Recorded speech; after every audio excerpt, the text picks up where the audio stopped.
June 22nd, 2018. It's Friday. Welcome to Van Ran 10 on Sports. This is the third time I'm doing this video. Here's my NBA reaction to the draft, the 2018 draft. Here's my NBA draft reaction. It was boring. Blah. I have tried to do this video 3 times to make this exciting. I want it to be exciting.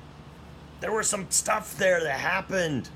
Trae Young got traded from the Mavs to the Hawks, and it was a flip-flop of picks, and Luka Doncic or whatever, goes to the... He ends up with the, Dallas Mavericks, and he gets to play with Dirk Nowitzki, who's 8,000 years old. But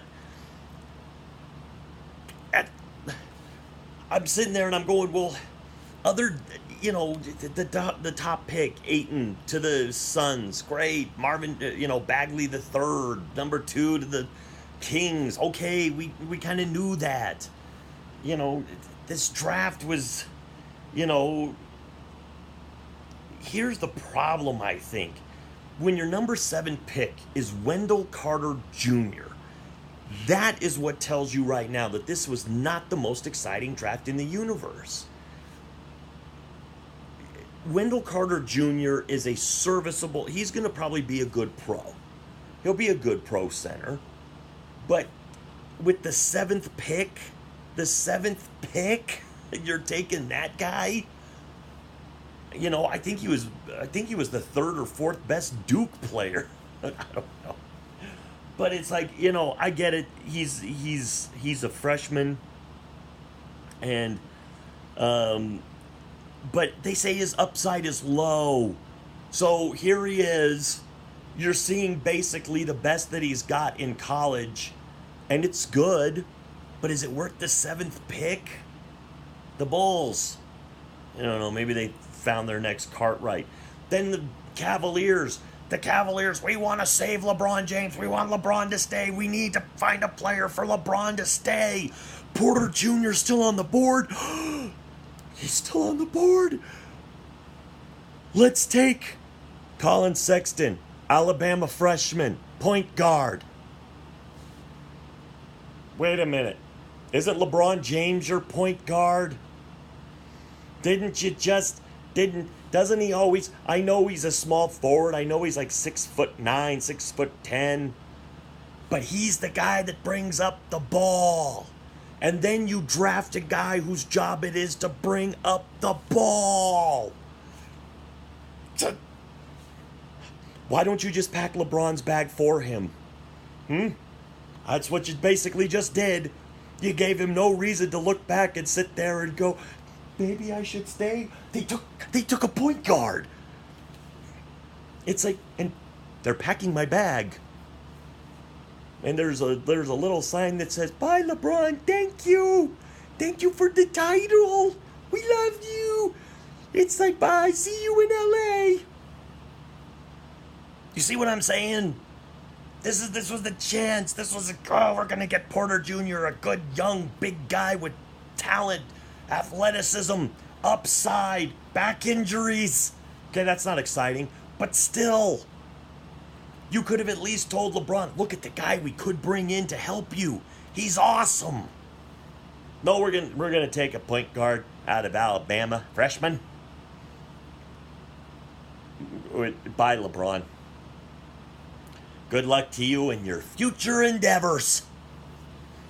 But we have to think about our future. So yeah, I'm just sitting there and I'm going, that's not how you keep LeBron. So, of course, then a lot of blah, blah happens. Here we go. Kevin Knox, small forward out of Kentucky. Okay. Michael Bridges, Villanova Jr., small forward. Okay.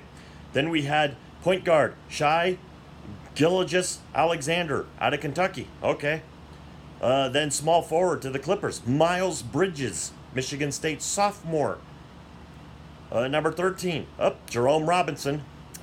Shooting guard, college, Baltimore, sophomore. And then, maybe the most interesting pick, of course, was the Nuggets getting Michael Porter Jr., Missouri freshman, small forward, 6'10", tons of athleticism, but back injuries. back problems for a 19-year-old. That's not good. But this draft was so blah, and I mean, I'm looking through this and I'm going, where's the excitement? Where's the fun stuff? Yeah, there were lots of trades, but it just dawns on me, the players that are in this draft, there are some that have some good upside, but nobody I'm super excited about. Trae Young, maybe. Of course, Porter Jr., because he's a Nugget. But I'm not that excited to see Marvin Bagley Jr. I'm definitely not that excited to see Ayton. He could be a solid player, but I don't know if he's. There's very few guys in this draft that have any kind of real punch. That it's like you're just looking forward to seeing these guys perform. At least last year, we had the whole thing with Lonzo Ball. So, I mean, so you had somebody that you were at least interested in that drummed up a lot of interest. But this year, I can't get excited about a lot of these guys, except for the fact that the Nuggets get Michael Porter Jr. But even then, I can't get excited for next year because I think the Nuggets will probably sit him. I think they'll redshirt him. Why take the chances? Anybody who's ever had a back injury understands back injuries don't go away overnight, and they don't go away fast. Back injuries take a lot of time to get better. So don't push this guy too hard. Don't overexert him. He's a 19-year-old kid. Let him rest a year. And then see what he can do after that. But that's the thing. Even though being a Nuggets fan, I can't get excited because the potential is there that the first round pick that everybody is saying is steal of the draft, we may not get to see him next year. Now, I could be completely wrong. I'm not a Nuggets insider. I don't know anybody on the Nuggets. I've never met a single Denver Nugget player. But, in this day and age where you see a lot of these guys get sat for a year, and I know Philadelphia is mainly the team that's done this. There hasn't been a lot of other teams that have done it. But the precedent has been set. You have a young player with some injury problems, sit him for a year, let him get better, and then bring him in next season when he's had a year to just basically rehab, get stronger, and then come into the league. So, I mean, even then, I can't be excited until the next season. And even if Porter does play next year, I'm always going to be sitting there going, anytime he hits the floor, anytime he gets maybe stretched out in a weird way and he goes and, puts his hand behind his back and does one of those, it's like, he's going to be gone for 6 years. It's like, no, he just, somebody just kind of elbowed him in the back and it hurt a little bit. It's like, oh. Whew.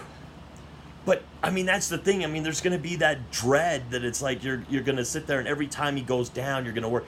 Kind of like the way the Bulls were with Derrick Rose, and I'm sure Bulls fans were with Derrick Rose when he started getting injured all the time. Every time he would land awkwardly or something like that, you would worry. Is he going to get up? Is he going to get up? Is he okay? And I have a feeling that's how it's going to be for Porter Jr. if he plays next year. As Nuggets fans, we're going to be wondering every time he hits the floor, we're all going to just kind of go, get up, please, because you don't want the kid to, you don't want a 19, 20-year-old kid to go through, to have this kind of a problem for the rest of his life. So I know I want to see Porter Jr. play, but a little advice to the Nuggets, let him sit a year. Let him sit, rehab him, put your best trainers and doctors on him and say, hey, let's get that back strong. Let's get, he has, I guess he's having a couple of little problems with the hip even. It's like, this is a kid. Get him healthy. Don't risk any major injuries that are going to affect his future. Because he's only going to be an NBA player for 10 to 15 years. After that, you don't want his life to be miserable where he's having to walk around with a cane or he's in pain every day of his life. You want his quality of life to be high. So let him relax for 1 year, build him up, strengthen him, get him better, and then play him in 2019, 2020. He's a young kid with a lot of years in front of him unless you get him hurt. So what did you think of the NBA draft? I know I was pretty much just like, I'm just not excited about a lot of these guys. Just not. There's just a lot of these guys. I mean, a little bit Luka Doncic, just because some of the European players I get a little bit more excited about, because a lot of them, they're supposed to come into the league already made. I mean, because they a lot of these guys are already playing against men. So you always hope that they'll come in and maybe have a little bit more of a better shot to succeed. But the problem is, you're going up against men that here would probably be in the CBA, maybe in a YMCA league. They're not NBA players. So they're not playing against NBA talent every night, because all their best NBA players are usually over here playing in the NBA. It's like, usually you don't keep a lot of NBA talent overseas. They want to play in the NBA because that's where the big money is, and that's where the big exposure for basketball is. So this is the third time I've done this video. I'm actually satisfied. I think this one is a keeper.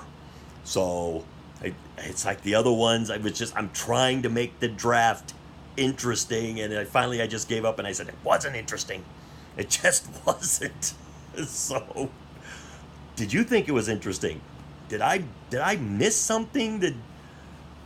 It's like, I just have a feeling that I don't know, maybe I'm old, and it's like, and the synapses don't fire as fast anymore.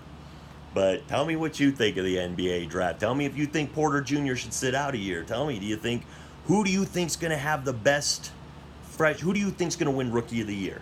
Who do you think, in my opinion, I think the guy that's going to win Rookie of the Year, Trae Young. That's the guy I think will win Rookie of the Year. Trae Young will win Rookie of the Year. He's a scorer who can pass. So you're talking about a guy who could put up maybe 20 points a night and deal out about 8 to 10 assists.